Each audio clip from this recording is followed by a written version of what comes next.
What if I told you walking burns more belly fat than running? You'd probably think I'm wrong. Running is harder, it has to be better. But your belly fat doesn't care how hard you work. It cares about something else entirely. It cares about whether your body feels safe. When you run hard, your body panics, and a panicked body holds on to belly fat, not releases it. When you walk, your body relaxes, and that's when it finally lets go. Sounds too simple? Let me show you why it actually works. To understand why running fails for belly fat, you need to understand how your body chooses fuel. You have two main energy sources. Think of them as two separate tanks. Tank 1 is glucose, sugar. It's stored in your liver and muscles. It burns fast. It's designed for emergencies, quick energy when you need it now. Tank 2 is fat, your reserve tank. It burns slow, it needs oxygen, it takes time to access, but it's nearly unlimited. Even a lean person has enough stored body fat to walk for days without eating. Here's the problem. Your body chooses which tank to use based on one signal: how safe it feels. When you run hard, your heart rate spikes, your breathing gets heavy, you start gasping for air. Your body reads this as danger. It thinks you're fleeing from a threat. And in an emergency, fat is too slow. It takes too long to break down, so your body ignores the fat tank completely. It dumps sugar into your bloodstream for quick energy instead. You finish your run exhausted. You burned calories, but you barely touched your fat stores. And here's the worst part. Because you burned through so much sugar, your brain gets an urgent signal: eat carbs now, replenish the tank. This is why running makes you so hungry. This is why people run for months and the belly never shrinks. They're emptying the wrong tank over and over again. Part 2. The stress signal. There's another layer to this, and it connects to something deeper: cortisol.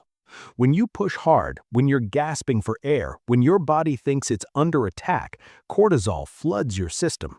Cortisol is your stress hormone, useful in short bursts, but when it stays elevated, it sends a very specific message: protect the belly fat, don't release it, we might need it later. Your body thinks if life is this stressful, there must be danger ahead, so it guards your visceral fat like an emergency reserve. You run harder, cortisol stays high, and your belly fat gets the signal to stay exactly where it is.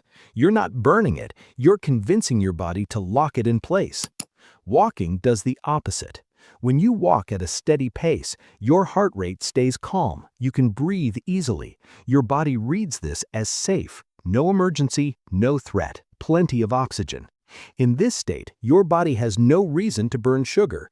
It reaches into the fat tank instead, slow and steady, exactly how fat is meant to burn. And because cortisol stays low, your belly fat finally gets permission to release. Part 3. Finding the right pace. So how fast should you walk? There's a simple way to know if you're in the right zone. Pay attention to your breathing. You should be able to breathe through your nose and hold a conversation at the same time. Slight effort, warmth building in your body, but fully in control. If you need to open your mouth to gasp for air, you've crossed the line. You've switched to sugar burning mode.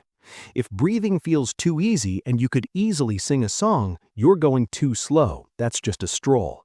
That middle zone is where the magic happens, working but not straining. Challenged but not stressed.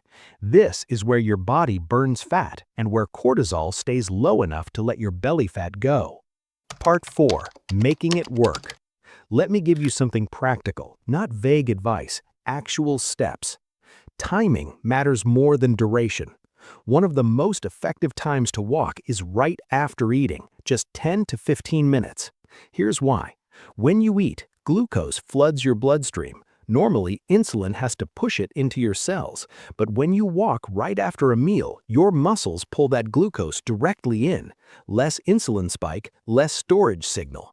The food you just ate gets used immediately instead of being stored around your belly. 3 short walks after meals can do more than 1 long walk at a random time. Morning walks hit different.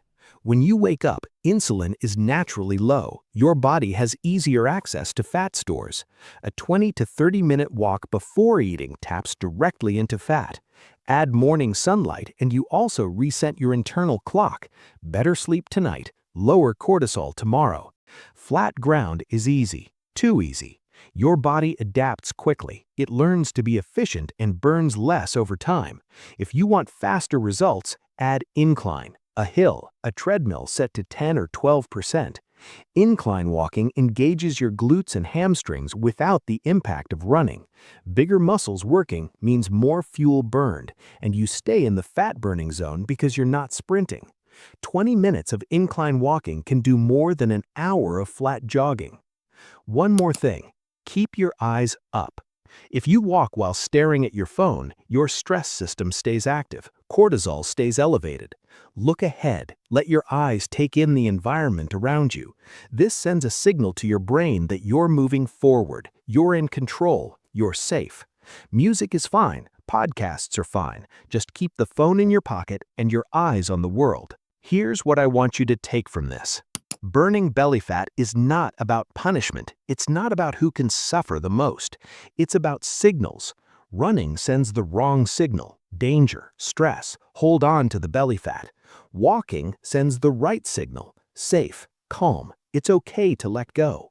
You don't have to destroy yourself to see results. You just have to work with your body instead of against it. Start simple. 10 minutes after dinner tonight. Breathe through your nose. Keep your eyes up. Your body has been waiting for permission to release that fat. This is how you give it. If this changed how you think about exercise, subscribe. I break down what's actually happening inside your body. And tell me in the comments, have you tried running with no results, or has walking worked better for you? I want to hear your experience. I'll see you in the next one.